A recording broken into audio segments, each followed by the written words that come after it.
Crime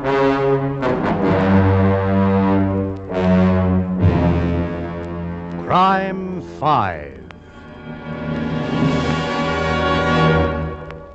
Calling Dr. Parker, go to surgery.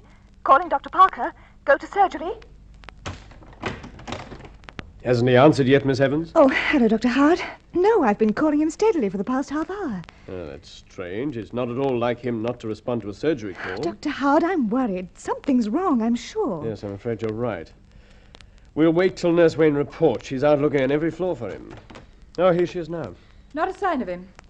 Dr. Howard, you don't suppose he's gone to pieces over that operation this morning and gone off somewhere? No, I hardly think so. It wasn't his fault. No doctor on earth could have worked fast enough to save her. But he has been rather worn out lately. Might be that. Main office, Miss Evans speaking. Dr. Parker? He's what? Oh, good heavens, yes, I'll call right away. They've just found Dr. Parker in room 610, the room of the patient who died this morning. He's committed suicide. You say, this is the room of the patient he operated on this morning? Yes, Inspector. Mm-hmm. It's been empty now since 11 o'clock. The floor nurse hadn't thought of looking in here since then. It was only when she smelled the chloroform that she investigated. And she walked in and found the doctor stretched out there with that chloroform towel over his face, eh?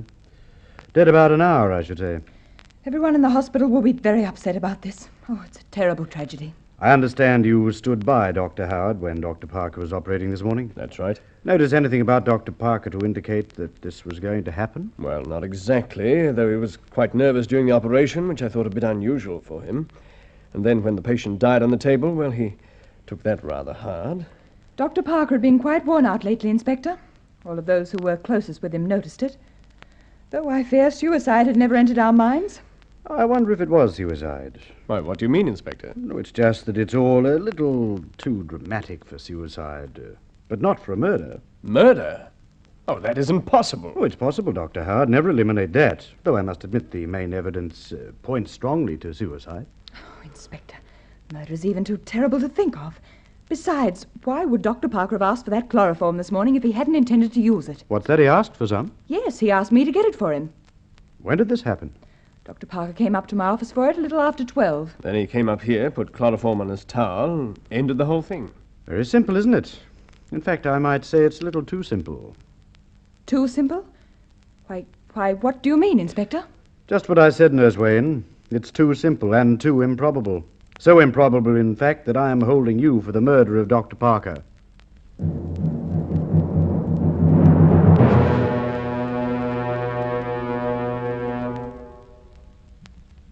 Why, you can't arrest me. It was a plain case of suicide. Not so plain, nurse.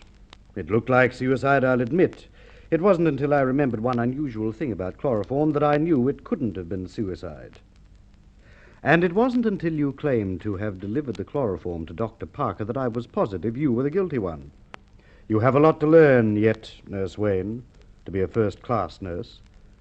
It may interest you to know that chloroform evaporates very fast, so fast that someone would have had to sit over the doctor and kept administering more to make death certain.